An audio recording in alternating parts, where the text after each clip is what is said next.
उद्यापासून मुलांची शाळा सुरू होतीये. फक्त मुलांचाच नाही बरं का, आता आईंचाही नवीन सीझन चालू होणार आहे. नमस्कार, मी रोहिणी, स्वागत आहे तुमचं सगळ्यांचं आजच्या नवीन व्लॉगमध्ये. तर सर्वात आधी ना नाश्ता करायला घेतला. घरातल्यांना वाटतं की रोज काहीतरी नवीन नाश्ता करायला पाहिजे, म्हणून मी पण ना वेगवेगळ्या जुगाड रेसिपी तुम्हाला माहिती असेल तर ट्राय करत असते. तसंच आज ना मी इथे मस्त असे रव्याचे उत्तप्पा बनवलेले होते. बरं, आता काम कितीही असलं तरी सगळ्यात महत्त्वाचं काम असतं दिवसाची सुरुवात देवाच्या नावाने झाली की मनाला वेगळी शांतता मिळते. बाकी पुढचं सगळं काम बघून देवही म्हणाला असेल, बाळा आज तुला माझ्या शक्तीची खूप गरज आहे, त्याच्यामुळे माझी आधी मनाभावाने पूजा कर. आता पुढची ही खरी परीक्षा बरं का, किचन आवरण्याची. जेवण बनवताना जितका वेळ लागत नाही ना त्यापेक्षा जास्त वेळ किचन पुन्हा नीट करायला लागतो. सकाळी एकदम चमकणारं किचन दुपारपर्यंत युद्धभूमीसारखं कसं होतं हे आजपर्यंत एक रहस्यच राहिलेलं आहे. एक डबा जागेवर, दुसरी भांडी जागेवर आणि मध्ये स्वतःला आवरत, अरे हो उद्या शाळा सुरू होणार आहे, हे सगळे कामं सांगत ना मी.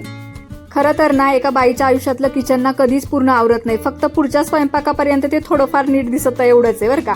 पण किचन स्वच्छ दिसलं की मनाला एक वेगळं समाधान मिळतं. चला तर पुढच्या कामाला लागूयात, कारण कामं काही आपली संपत नाहीयेत, एकावरती एक चालूच आहेत. त्यात सगळ्यांचं सगळं जरी झालं, घर आवरलं, किचन आवरलं, सगळ्यांची कामं झाली, आता थोडा वेळ स्वतःसाठी घ्यायलाच पाहिजे नाही का.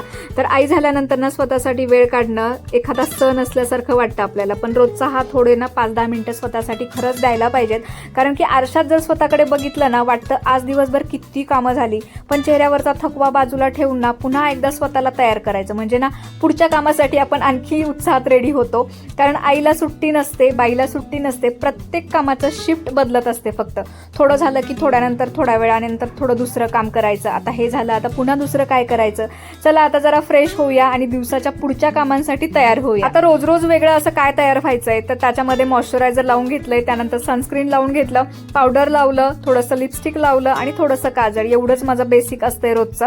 त्यानंतर माझे केस धुतलेले होते, त्याच्यामुळे त्यालाही थोडासा वेळ जाणार होता. प्रत्येक आईला बेस्ट ऑफ लक म्हणायला पाहिजे, कारण की नवीन सीझनसाठी स्वतःला तयार करणं इतकं सोपं नसतं. कारण की आपल्याला पूर्ण 6 महिने या सगळ्या रुटीननुसार चालायचं आहे, मुलांच्या शाळेच्या त्या वेळापत्रकानुसार चालायचं आहे. म्हणजेच काय तर नवीन वेळापत्रक, नवीन जबाबदाऱ्या, नवीन धावपळ. पण या सगळ्यांमध्ये ना सतत हसत राहायचं, सतत स्वतःला उत्साहित कसं ठेवायचं, स्वतःला आनंदित कसं ठेवायचं, असं मुलांसोबत ना वेळ घालवताना आपल्या छोट्या छोट्या गोष्टी लक्षात येतात. आणि ह्या सगळ्या करत असताना ना मुलांचं स्वप्न जपत असताना ती कुठेतरी आई स्वतःचंही स्वप्न जगत असते. त्यामुळे खरं तर ह्या सगळ्या गोष्टी ती उत्साहात करत असते.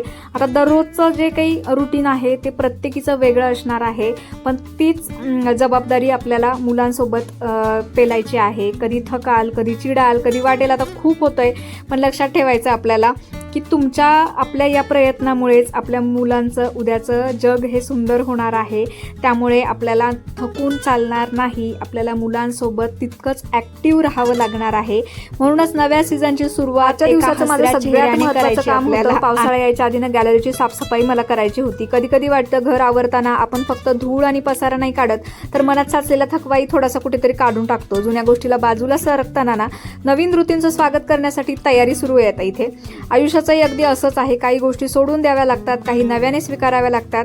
आणि प्रत्येक आईप्रमाणे मी नव्या सीझनसाठी घराला आणि स्वतःला तयार करतेय, कारण ऋतू बदलतात.